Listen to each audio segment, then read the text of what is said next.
Okay, here we What's go. up, my family? Listen, first-time listener, or you've been here the whole damn time. Hit that like, hit that subscribe, giddy up, let's go, no notes. That's my baby. That's my baby. We're going at it at 110%. I just want 5 minutes of happiness, please. Just give me 5 minutes. And they scored. They did it. Slap. What the hell was that? Oh, yeah. What the f*** are you talking about?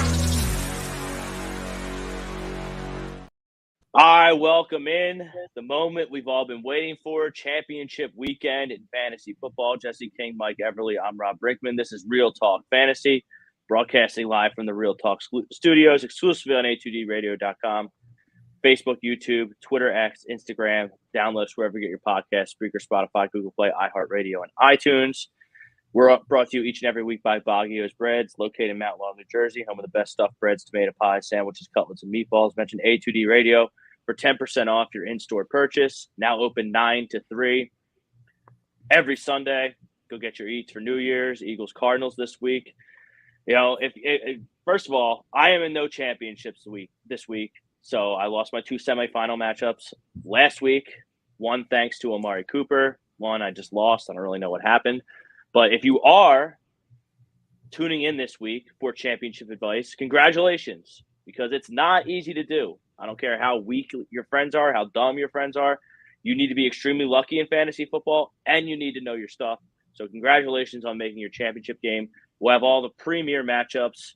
We'll have some DFS, prop bets, gambling stuff for those eliminated like myself. And then we'll take a break here from our sponsors, and we will do some self-reflection and try and determine why our draft strategies did or did not work. But let's get to the poll. Premier matchup of the week, Saturday night. So be sure to check those lineups throughout the weekend. We do have some special holiday games leading into the new year. The Lions and the Cowboys will go over 53.5. This is the highest point total of the week as of Wednesday evening. Lions and Cowboys will go over 53.5. This game is in Big D. Dallas, a totally different team at home than they are on the road. Detroit, also a very different team on the road than they are at home. There should be points in this game. You have 2 premier receivers in Amon-Ra St. Brown and CeeDee Lamb. You have 2 really good quarterbacks, at least from a fantasy perspective. And Dallas, unfortunately, doesn't have much going on in the run game this week. They don't trust their running backs on the goal line. They're giving the ball to fullbacks. They're fumbling left and right. So Dak and the Dallas passing game should be able to do very well in this game. And the Lions, I mean, we'll see how they do on the road, but they should score points. I don't think Dallas is the 85 Bears by any means. So I would start a lot of these players with confidence on Saturday night. I think this game is a shootout. 53.5 is high. 53.5, that's 25, 27 points from each team. So it can be a shootout without it going over. I'll go a slight under, but I'm still starting pretty much everyone on the Detroit and Dallas fantasy perspective in this game. Jesse, what do you think? I mean, you certainly have to start everybody. You know, you start your studs. They got you here. They got you this far. And with an over-under of 53.5, they don't even have to go over for it to be, for there to be a lot of fantasy production. So certainly start your studs. Do I see this being an over or an under? I don't really have a feel, to be honest with you. I think both defenses are kind of overrated. Both offenses, when they're clicking, can certainly put up points. So I'm going to say under. Both teams, still fighting for playoff position and so forth and so on. We were talking earlier, and apparently some Cowboys fans are okay with the 5th position. So if that's how they're feeling, then maybe they won't be trying to put their best foot forward. I don't know. What do you think, Mike? Every time I pick the over-under, I always say over, and it always goes under. When it comes to the Cowboys, they are home this week, average 40 points at home. They put up a lot of points. They've on a 2-game losing streak. The offense has sputtered a little bit when it rains. So, for me, I want to say over once again, but I mean, you can take that as it is because I haven't been right all season. Absolutely, you start all of your Cowboys or Lions whether it's Laporta, CeeDee Lamb, Amon-Ra, Goff, Dak. I'd probably even start Brandon Cooks. His home split versus his road split is incredibly different. He averages about 70 yards at home as opposed to like 25, 30 on the road, and 2 more catches. Are you starting Dallas defense? I know that's a question for me in some leagues. I am not. The only 2 leagues that I'm worried about that I'm in the championship, I also have the Browns defense. So, and they've been lighting it up for me, so I've just been playing them. I do have them on my bench still, so maybe, if something comes out, I might. But as of right now, I'm not playing them in any of my 2 championships. Yeah, last week was the first week I cut Dallas defense in some leagues because they haven't been putting up the points that they were putting up to start the season. Just wondering. They've been injured. They've lost a lot of players to injury, and it's not the same from the beginning of the season. As for the 5th spot, honestly, I think the Cowboys' best road to the Super Bowl is the 5th spot. You go to the 5th spot, and then the Rams or Seahawks, one of them is going to take out one of the Lions or the Eagles. And then the Cowboys can avoid the 49ers until absolutely possible. They need to avoid them as they are our kryptonite. Well, I'll tell you this, Mike. It is Dallas's only road to the playoffs because the Eagles are going to win the NFC East, like I've been telling you all year. Go ahead, Rob. And you would win our bet. Don't forget I forgot about it. Eagles fans, a little bit of a quandary this week. It seems like for the Eagles to be that number 2 seed or potentially the 1 seed, it seems like, now I don't study quantum physics, so I don't, fully understand all these playoff scenarios, but it seems like a Dallas win is more beneficial to the seeding for the Eagles. Correct. In terms of everything. Correct. I don't understand how that's possible, but Mike, do you have the insight on that?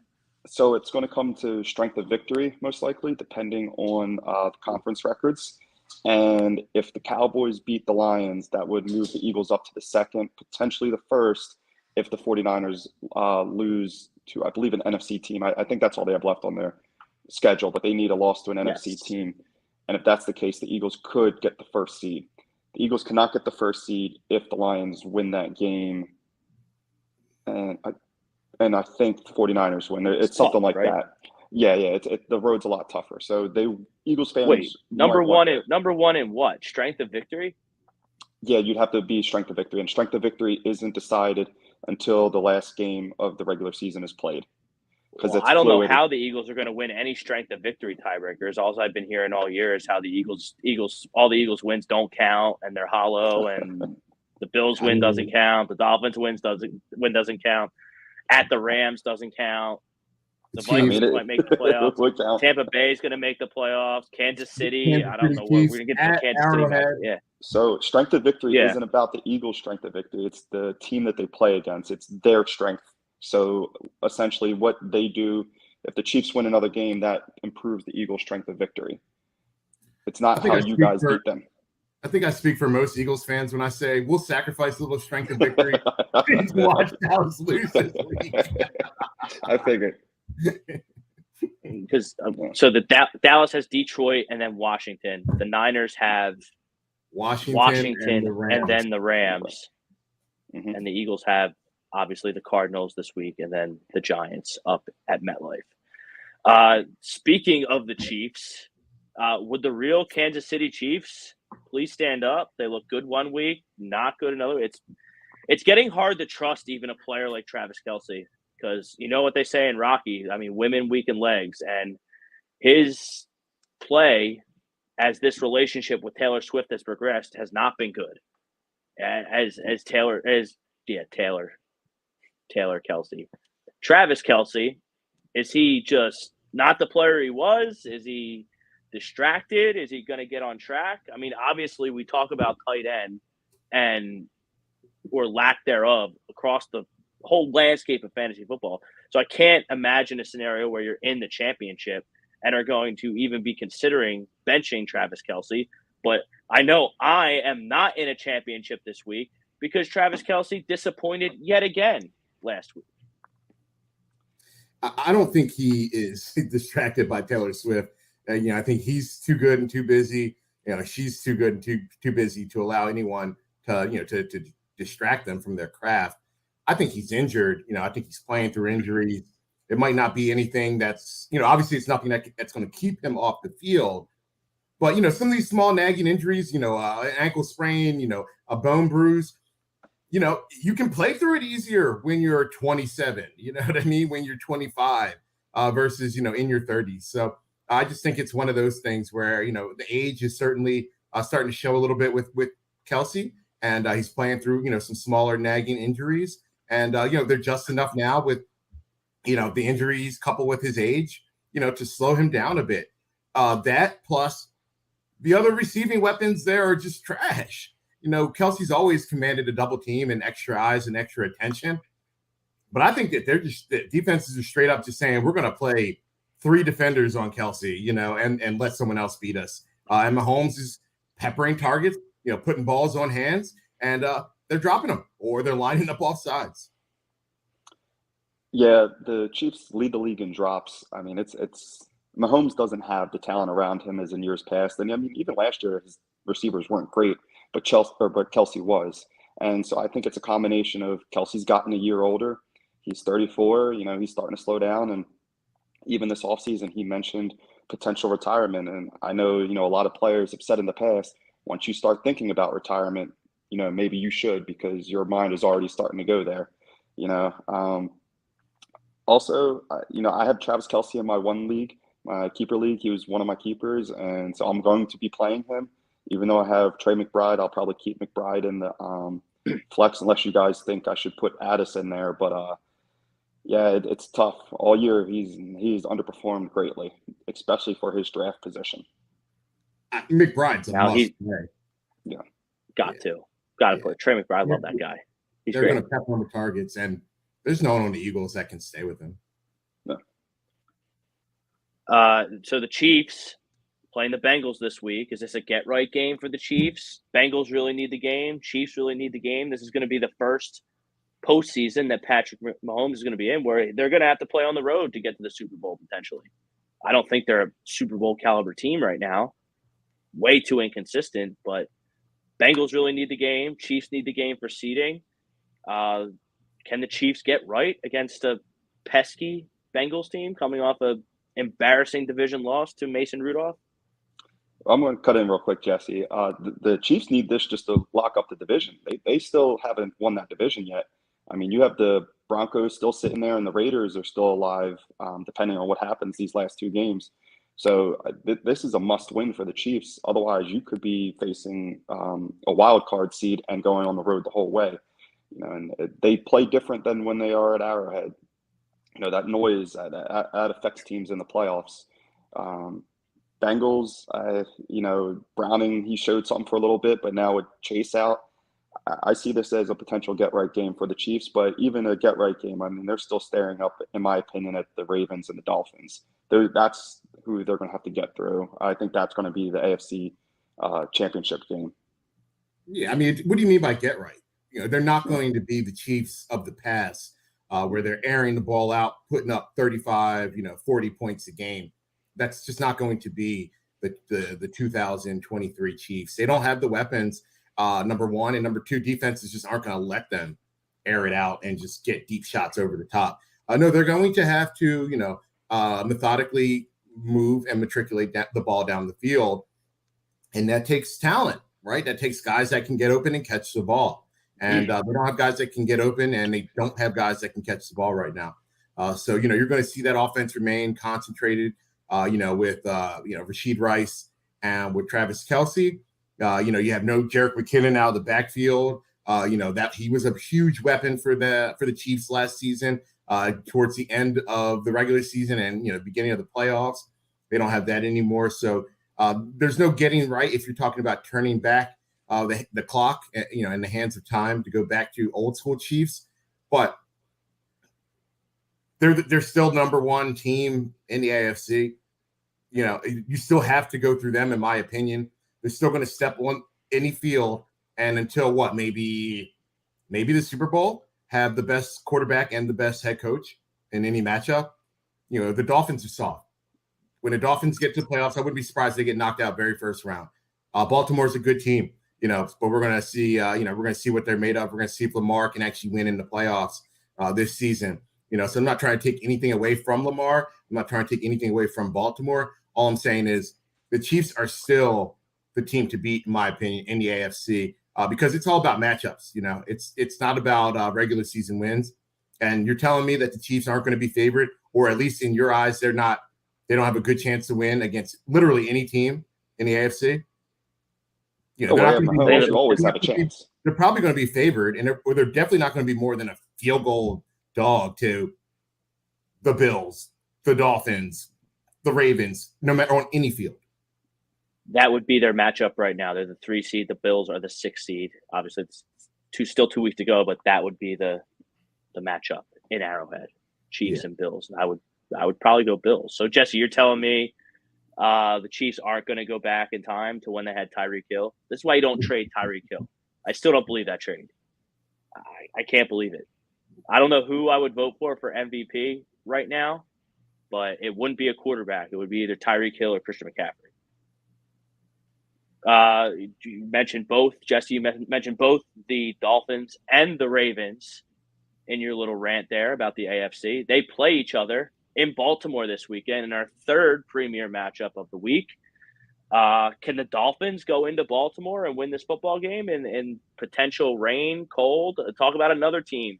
Is it just me or the splits in the NFL this year between teams' performances on the road as opposed to home more drastic than any other year? And obviously that affects fantasy a great deal.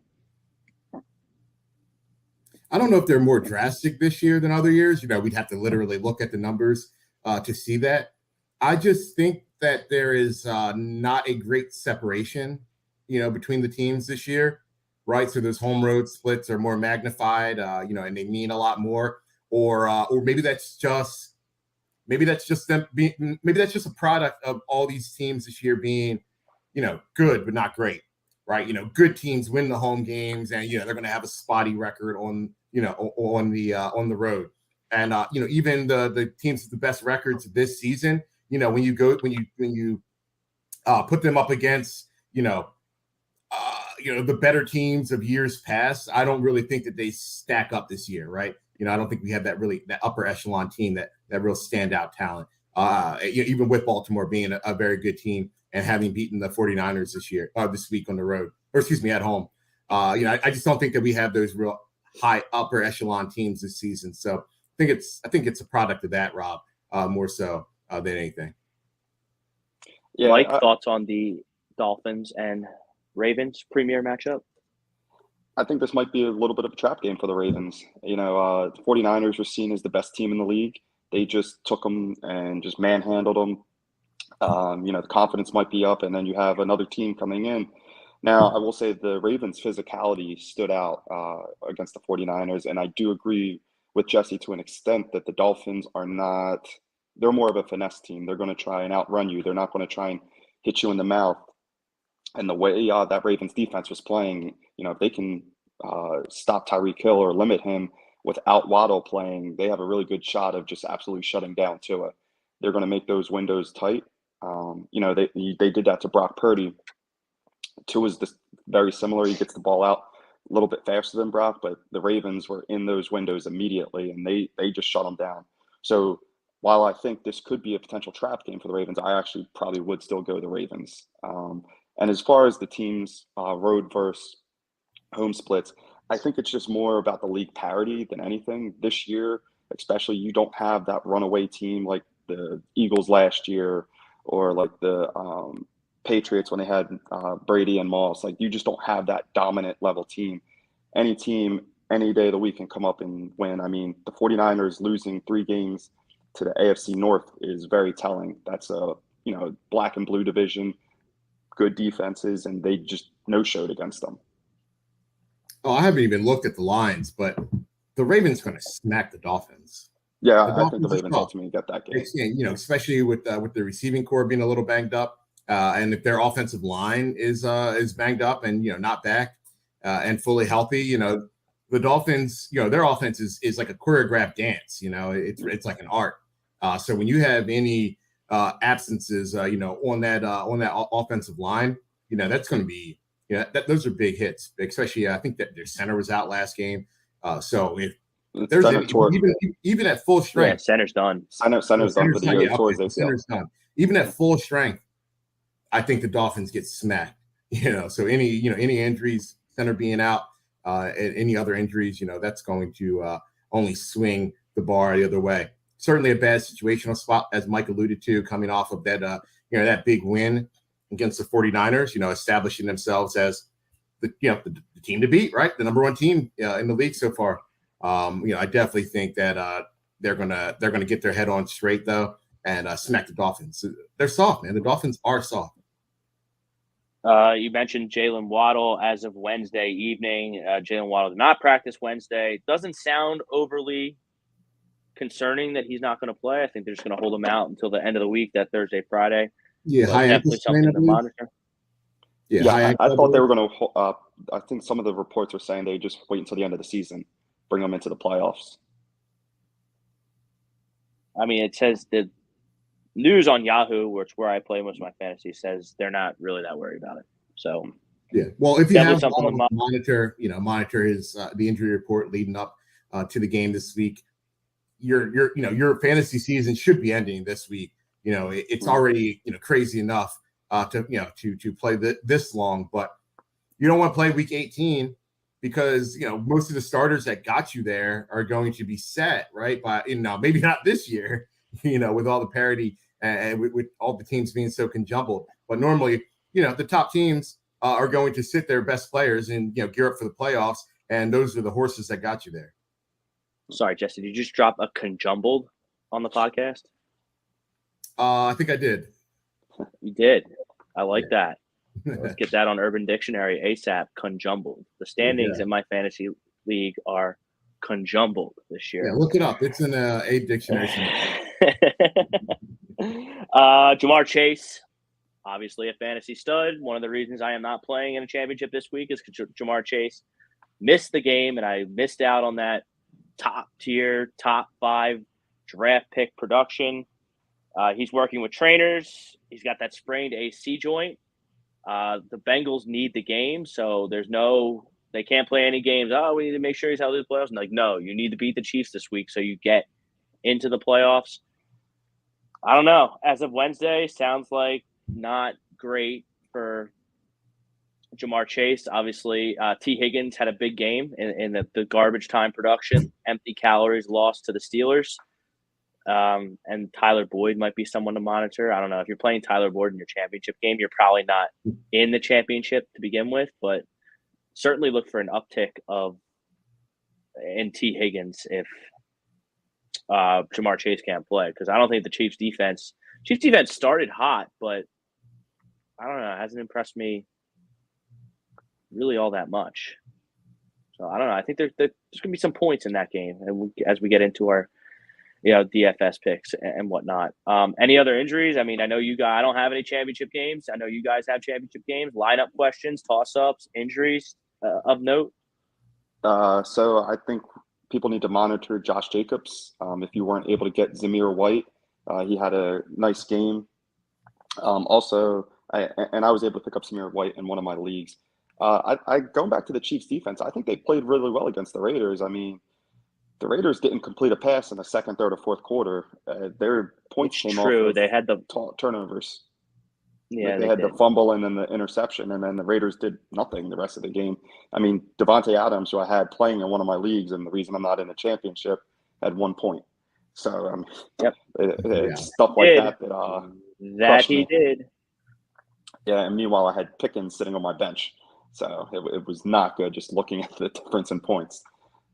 Yeah, and this is why I congratulate people that made the championship, because you can know everything about every player and the X's and O's, but if you don't have those players pop at the right time and have that luck factor in your corner, you're not going to make it. I played Amari Cooper in a semifinal, and then I needed Devontae Adams to, kind of at least balance out some of those stats, and he got 1 point. The only reason I'm in the semifinals is because Devontae Adams is a stud and he's killing it. So that's definitely the luck factor of fantasy. Jesse? Yeah, I was just pulling up my teams. Waddle, he's going to be out in the league. I don't really have I don't really have much of a choice, in terms of Right. the flex. I'm choosing between Antonio Gibson, home against the 49ers. Brian Robinson, I'm assuming, is going to be out again. Romeo Doubs on the road against Minnesota. Christian Watson, I'm assuming, going to be out again. I don't think he practiced last week, so makes me think he's going to be out. Justice Hill at home against Miami, or possibly Hunter Henry at Buffalo. So Jesse, again, Gibson, Dobbs, Hill, Hunter Henry. Jesse, I would look for Chris Rodriguez Jr. He put up most of the points when Robinson was out. I don't think the coaching staff really trusts Gibson that much. I know he got a touchdown, I believe, but Rodriguez, I think, put up like 20-some points with Robinson out. He did, and actually, you know what? Rodriguez is available now. I know he rolled his ankle. Hold on, I'm looking right now. Rolled his ankle, spotted in a boot. Robinson. Yeah. So you know what? I am going to add him just to have some options because, as you heard, I don't have any other options. Yeah. Yeah. And for people that are listening, pay attention to your waiver rules because this is the championship. And a situation arose one year I was in the league. Guy lost his quarterback. We were playing each other in the championship. And our waiver rules were 2-day waiver. So Friday night, I went online, saw he hadn't picked up anybody, dropped my entire bench, and picked up every starting quarterback that was possible. He was pissed off when he found out, and he complained to the commissioner. But, I mean, the rules are rules, and, I utilize that to my advantage. Yeah. All right. So I'm glad you brought that up. All right. So there's the league. I'm in. All right. Rob, you were in the league for a while. It's the Yahoo League. We split it once with a bunch of the old heads. We drafted in person one year. Yeah, I just could. I enjoyed being in that league. I just couldn't. I couldn't make their draft. Trust me. I didn't want to be that guy to always reschedule and draft for. Yeah. So in that league, I'm going up against a guy who has Russell Wilson as the starting quarterback, still in right now. And as of the last time I checked, he had not. Yeah. Okay. Still, he has not added another quarterback. He doesn't have anyone on his bench. Teach him a lesson. Etiquette on that. I don't want to be. There's no etiquette. This is championship Sunday. Teach that jabroni a lesson. Pick up every quarterback you can. Yeah. So I added. I'm probably like violating the real cardinal sin, right?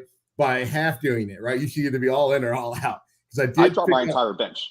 Yeah, I picked up Stafford. Do what you can. Obviously, don't make your team worse just to stick it up that loser's ass. But do what you can to make it hard on them. Oh yeah, I mean, look, I could pick up at least one more. As of right now, the only viable quarterbacks left are Kyler Murray and Flacco tomorrow. I'd pick up both of them. If you're not going to play a guy, have to. Those are. If you allow him to get those guys by not being ruthless, they could easily score 30, 40 points. Joe Flacco is slinging it right now, and Kyler Murray could easily be the number one quarterback any given week just purely because he's Jesse, if you're not going to play those bench players, you drop them. There's no need to I certainly can. All right, so I could pick up Kyler. I could pick up Flacco, and then that would leave him with Gardner Minshew, Nick Mullins, Sam Howell, Jake Browning. Well, Nick Mullins. And you know what? If one of those guys puts up a 30 spot on you and you lose because of that, it just wasn't. Yeah. It wasn't your thing. It wasn't meant to be for you. Yeah. Like I said, Mullins might not even be starting this week. They're having conversations about going to the Jiren kid. Did you watch that game? Oh my! How many times did he just it was like he had a little strong hand. He's grabbed the ball. There's absolutely no etiquette. You go pick them up. All right. So who do I pick up first, Kyler or Joe Flacco? Flacco plays tomorrow against the Jets. Been balling. Thank you guys for the recommendation of Flacco last week. Yeah, $20. I didn't win the million last week, but I doubled my money up with the Browns contrarian Brown stack. So I guess are you allowed to drop players after they play in this league? Yes. So then put Flacco on your bench. Drop them right after, and then you can pick up Kyler. Yeah, Flacco would be the ad. Then I could drop him probably tomorrow morning and pick up Kyler. Yeah. All right. Well, I appreciate you guys for telling me to be ruthless. I gave him a couple hours to add. You gave him more than enough time. The kid, 'cause I gave him till Friday. I gave the kid till Friday that I was playing, and he yeah. did See, nothing. but this is Wednesday. Don't you think it's funny how like we're like 34, 35 years old, and when we're talking about fantasy, it's this kid in my league is an idiot still. Yeah. He might be a kid, but- okay, so if you are living under a rock, Russell Wilson has been benched by the Denver Broncos. Jarrett Stidham is going to start. I would fully expect the Broncos to move on from Russell Wilson in the offseason. So if they move on, they're on the hook for 37 already guaranteed. March 1st, they have to make their decision. It'll be another 36 $85 million. Yep. 85 mil total, I read. Crazy. Yeah. It's like the Raiders are playing Gruden and Josh McDaniels $40 million apiece not to coach for them. Yeah. Wild. Look, and how much did Jim? Point, it's kind of sunk costs, so they might as well cut ship and move on. Yeah. And then what's the Jimbo Fisher buyout at Texas A&M? The biggest in history. Yeah, that was massive. Wild to not do your job. Suck at your job, get fired, and get a buyout is the moral of the story. So I am going to be dabbling next year in a dynasty league. I believe the offer still stands from Mike. Correct. Team's trash, but I'll show up. I'll fuck around. I think you got some pieces there, and you got the number 1 overall pick. Yeah, so I will have Marvin Harrison Jr. on my team. I don't know. Really, the only player that stuck out to me was CeeDee Lamb on that roster, unless I'm missing something. I mean, he won 4 games. Yeah. And you're a total jabroni. That guy's a total jabroni. So I will, like just run your team into the ground, then quit. Like you're a loser, bro. First year.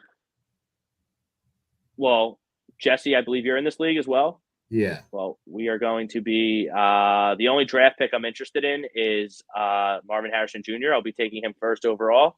Don't care what team he's on. So there's my core of CeeDee Lamb and Marvin Harrison Jr. in terms of dynasty.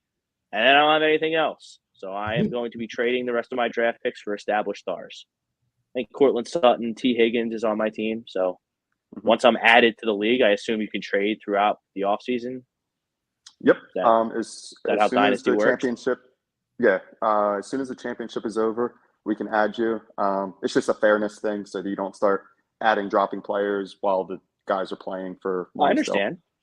And then once the season's over, we will have a off season. You can do trading up to the draft, and then we have the rookie draft, and then it's like a regular league.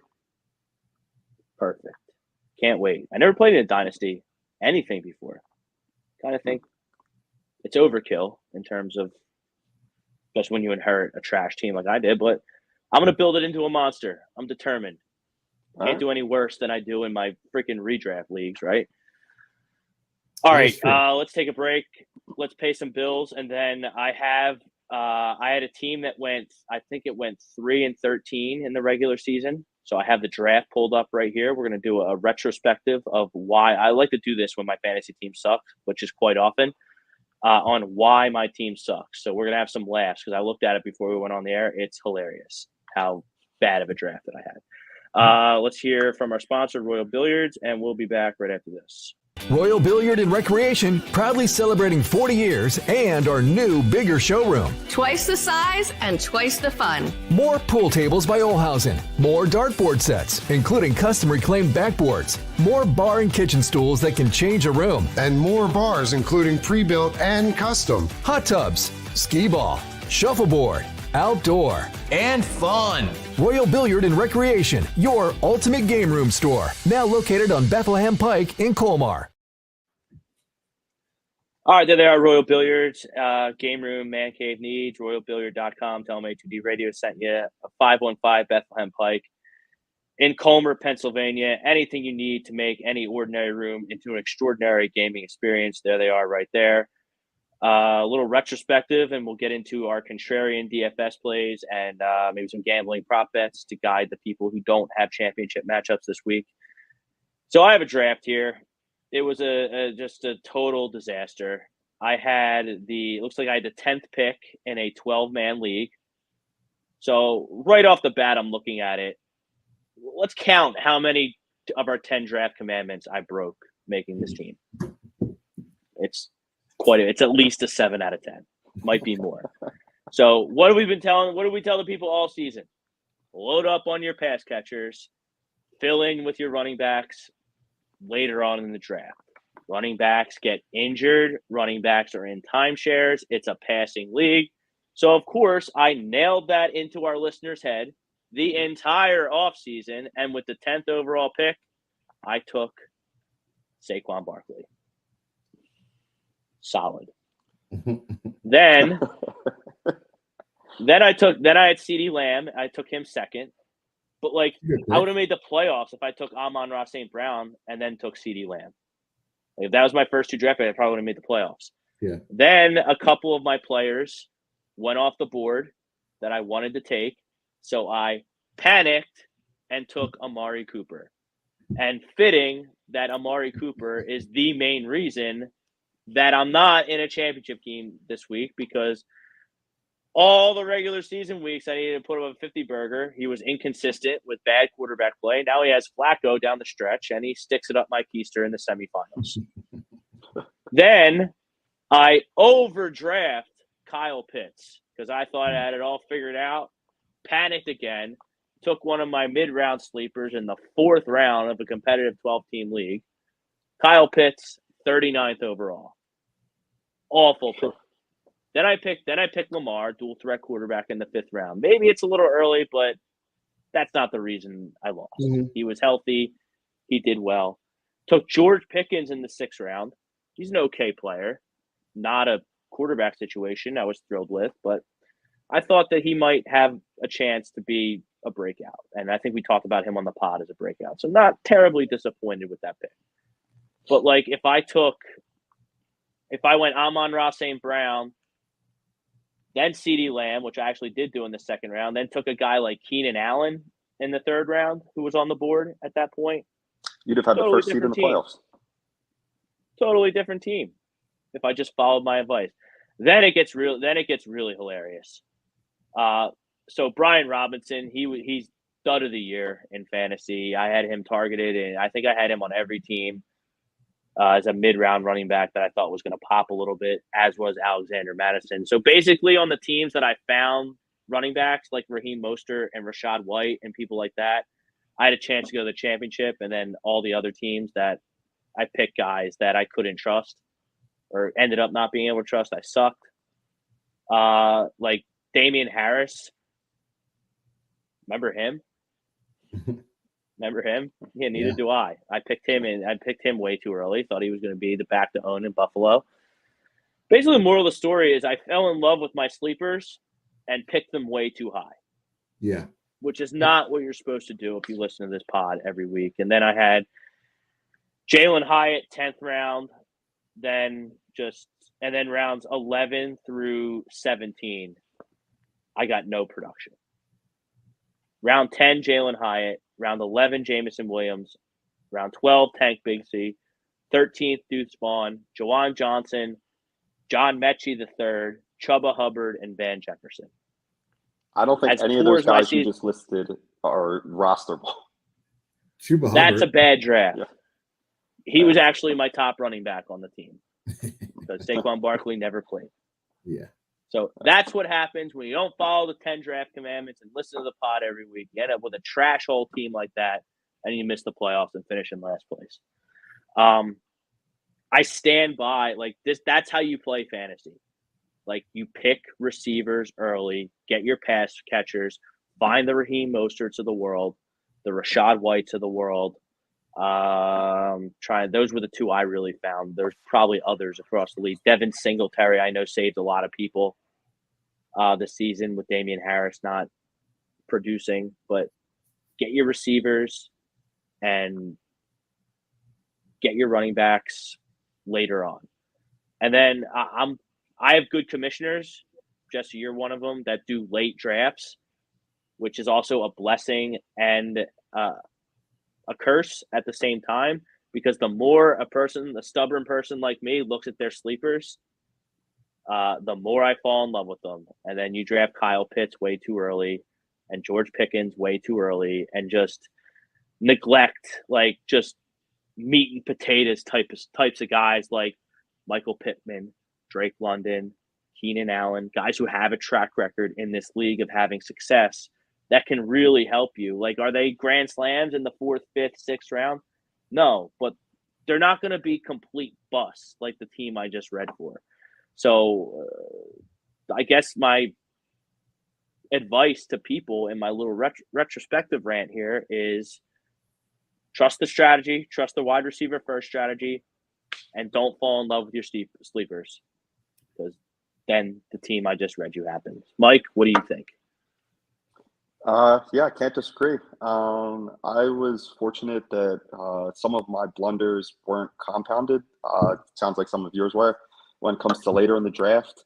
I did have a few rookies targeted that I really liked, such as Laporta and Ferguson, who really bailed me out of not drafting a tight end who early. I also was able to parlay each of those guys in different leagues for a running back because of my no running back strategy. So I was able to use some of the pieces later on in the season or that I got later in my drafts to help my team fill out some of the depth that I was missing. But for me, I guess my thing this year was the quarterback. I didn't draft one high, but I didn't get the right guy later. The 2 leagues that I'm alive, I'm playing with Dak Prescott in both of them, which, I mean, he was fine, but Justin Fields was out for a couple weeks. Aaron Rodgers, he went down, lost him. So, yeah, the quarterback was my issue this year. Yeah, no real one issue this year, just the crapshoot that is fantasy football. There's only one skill, I think, in fantasy football, and that's making the playoffs. But after that, it really is a crapshoot.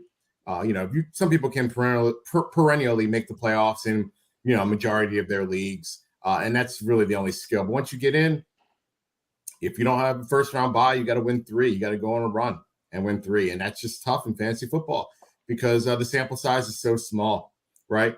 One thing I definitely like that Rob alluded to, it's a passing league, right? So that's why pass catchers should get pushed up the board. Number 1, and number 2, you got to be on the field in order to produce. Injuries are what really kill fantasy seasons, especially with injuries from your top draft picks, and that's the reason why running back isn't a position I really like to target too early because they're just so injury prone. How many years has McCaffrey gone 101, got injured? Todd Gurley, years past, you name it. Saquon Barkley, these guys get drafted early and they have to be out there for you week in and week out in order to produce. Another thing that I like that Rob alluded to is drafting it's a coupling of, talent evaluation, but also reading the draft, right? Reading the marketplace. And you can't fall too in love with players because players are great at a certain, cost, right? So, a Kyle Pitts this year was on a lot of my teams and was a okay pick, because he was going late in drafts. But if you draft him, right, with the 7th, 8th, 9th pick, he's not gonna kill your team if he doesn't perform.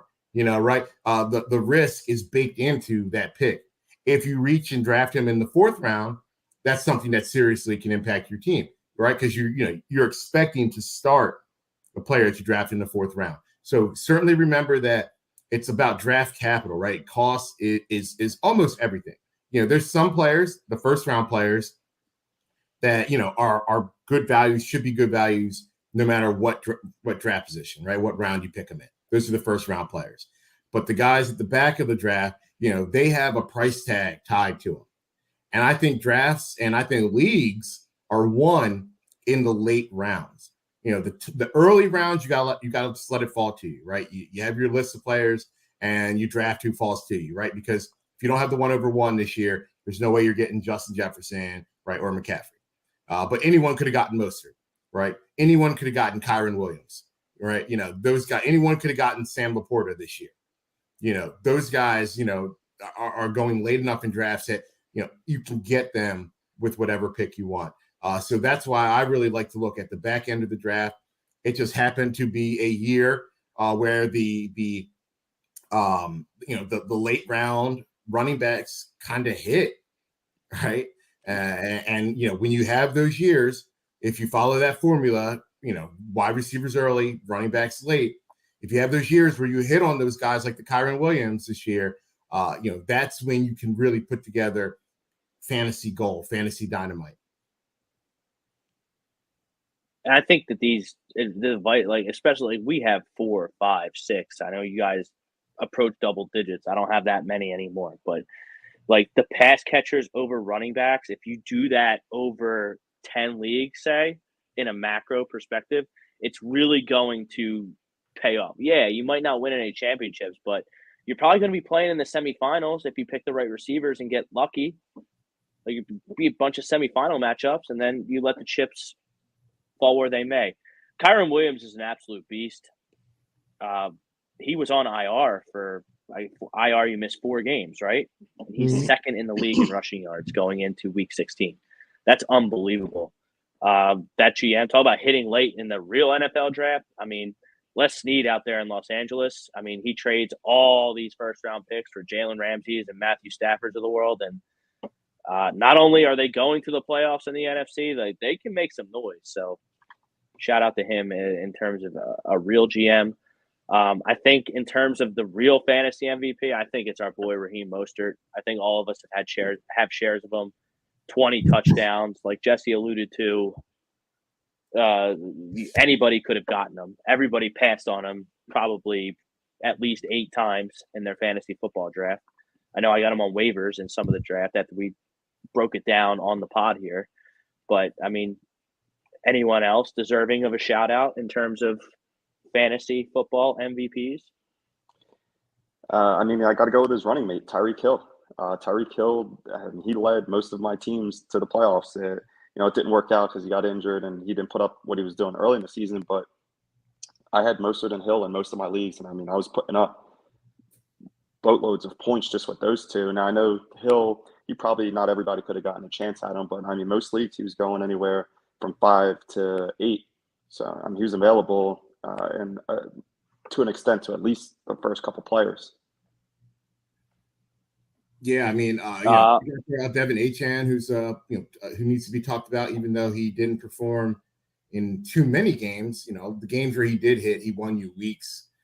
Sam Laporta was mentioned before. Tight ends are always a mess, to hit on that mid to late round rookie tight end, to really hit and be able to put him in from basically week 1 and not even have to worry about the tight end spot. Also, your boy Jake Ferguson, another one, didn't have the hottest start to the season, but right around the middle of the season, you can put him in your lineup, and I don't think he's moved from fantasy lineups. So both of those guys need to be mentioned as guys have really solidified, a tough position to fill. All right, time to win $1 million, guys. Who's the contrarian stack of the week? You guys didn't like my Bailey Zappi pick. He didn't count. You guys don't understand that only the Sunday afternoon games counted for me. He played on Sunday night. I could not pick Bailey Zappi. Wasn't in the player pool. For the billionth time. And I had Joe Flacco. I got won money last week. I made the right choice. I had Zappi to score 2 or more passing touchdowns, throw for 250, and the Pats to win by 6.5. That would have hit nice for me. And everything hit except for the 6.5, man. I was really praying for overtime. I was like, I need overtime and a touchdown. But yeah, you best believe I had a text queued up for you guys that had hit. How about your boy Bryce Young coming off of a hot week? Anyone going to own him? No, but who do I stack him with? Yeah, well, look, I can't do it all for you. I can't do it all. I like the logic. I have the quarterbacks. So I'm gonna stack Broncos. Maybe you stacking with the Jacksonville Jaguars defense. You might be passing to them. Yeah. So you go Stidham and Sutton? Correct, sir. Is there a tight end out there worth it? I don't think. We can pick whoever. After that stack, we can pick whoever the heck we want. I thought I picked. And then I mean, And then I think I've been really liking the double tight end. The tight end and obviously the tight end position and the tight end in the flex. Nobody does that. Defies logic, which is why we do it here on the Contrarian Daily Fantasy lineup. I think you got to go with Jesse, McBride. What's Trey McBride's price? He has been an absolute target hog, and I'm pretty sure FanDuel is 1.5, right, for tight ends, PPR. Do they get a bonus? Okay. Yeah, what's Trey McBride? I love him. He's this up. week. He's 5,900. He's the second most expensive tight end, but I do like the matchup. The Eagles just not very good on defense. They're not very good on offense either, even though they put up points. They're all fighting with each other, and it's frustrating to watch as a fan. So it wouldn't surprise me at all. I still see too many other tight ends that could put up 10 receptions with whatever, 100 plus yards and 1-2 touchdowns. There's some guys that might catch 4 or 5 and a touchdown and get 60 yards. Ferguson, throwing him in there with that. But I don't see, a Jake Ferguson, or a, who are the other higher price guys? Isaiah Likely, That'll be Laporta's up there. Laporta, Ingram. I don't really see those guys approaching 10 receptions. And I think McBride certainly does. How about your boy Dalton Kincaid, Jesse? Should I pick him? I wouldn't, but you can. He's playing the Chiefs. I'd like that Chiefs defense. What's Kittle? I think we underestimated the impact of Dawson Knox on Dalton Kincaid. When Knox is out there, Kincaid just doesn't get right about that. Mm-hmm. So Cole Kmet, if he's playing, Cole Kmet, Njoku's been hot. Oh, sorry, you said Sunday afternoon. Yeah, we're gonna do Sunday afternoon. Yeah, okay. All right. What about wide receivers? Well, let me pick a cheapy defense. I'll tell you one wide receiver I will not be playing this week. Mike Evans. He will be in the Hall of Fame, but he will not be in the Hall of Fame based on his games against the New Orleans Saints. You're Lattimore right about gets that. in his head. Lattimore gets in Lattimore his gets head. in his head hard. Mm-hmm. So you know what we're gonna do? We're gonna pick Chris Godwin instead. I do like Tampa. Baker Mayfield, he gets $1 million bonus if they win the game. So should be they're going to win that game. You could have gone with Bryce Young and a DJ Shark stack. I saw Bryce Young looking DJ Shark's way. Yeah, I'm good on that. I think does Puka Nacua just get peppered by Matt Stafford to try and help set and break the rookie record? Yeah, he's only 100 yards off, right? I don't know. I don't know exactly how many. Stafford's been the quarterback for like the 3 most prolific receiving seasons. What did he have? Calvin Johnson. Calvin Johnson had 2,000 yards. Kupp had most receptions, 1,800 yards, offensive player of the year. And now Nacua, I think he's going to get 100 yards in 2 games and be the leader in that. I also think Nacua should be the offensive player of the year, not Stroud. Stroud has not played. He's missed quite a few games. I think he might play this week, but you're right. I mean, if he doesn't play the rest of the year, that's definitely a question, right? Mm-hmm. That'll be 4 games. I mean, Jalen Hurts got an MVP stolen from him for missing, fewer than that. As did Carson Wentz. Looking up, whoever the Broncos tight end is.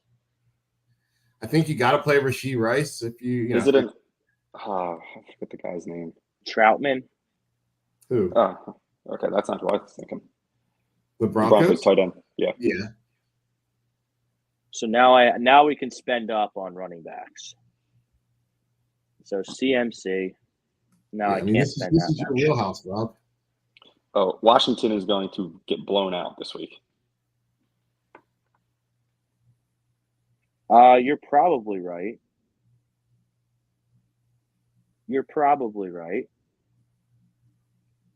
I'd go Kittle too. Where's my boy? CMC Kittle.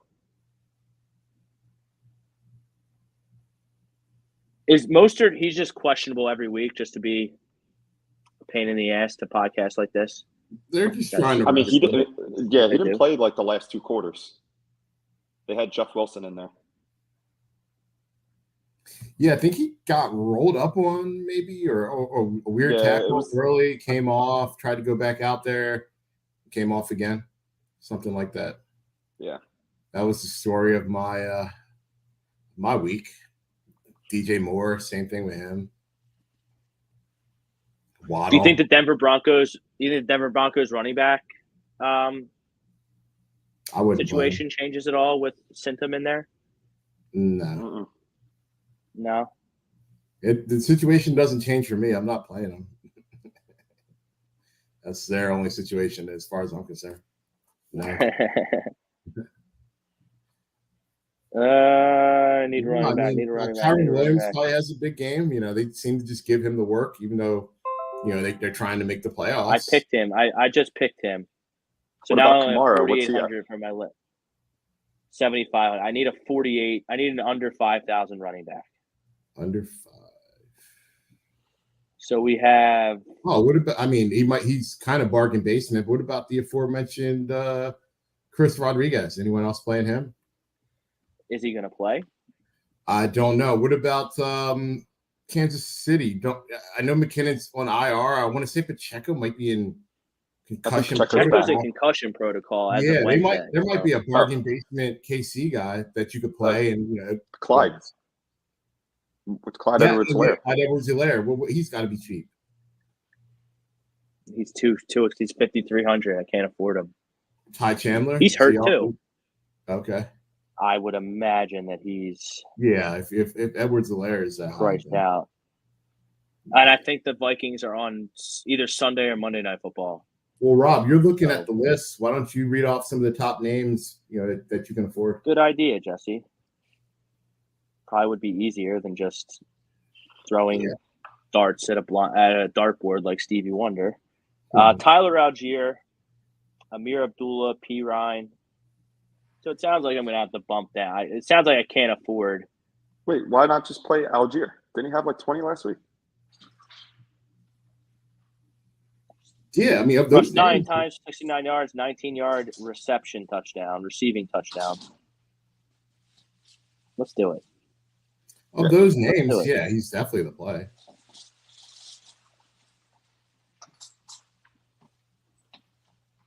I can't wait for my bank to call me and be like, "Are you really playing this many DraftKings lineups? This is really, really absurd for you." They're not going to bet. Nah, I'm not. Nah. They're getting kickbacks. Yeah. So now I have $5 extra because they made me put $25 on. There you go. The lineup only costs $20. Can't wait to waste that on something stupid. All right, closing thoughts. Good luck to everybody who's in their championships. Yeah, good luck. You're in 2 this all season. Yeah, I got 2. And, finish this up. We didn't do this just to play. Let's get this W. Yeah. Rents due. Get that money. Win that championship. If you're in, and more importantly, if you're in a game that would determine a punishment for you being in last place, definitely good luck for that, because I've seen some mighty creative punishments out there that I would never want to do. And I have pretty thick skin, so if I'm refusing to do a punishment, then that means it's a good selection for a punishment. So for Jesse, Mike, I'm Rob. Good luck on Championship Sunday. Peace out, everybody.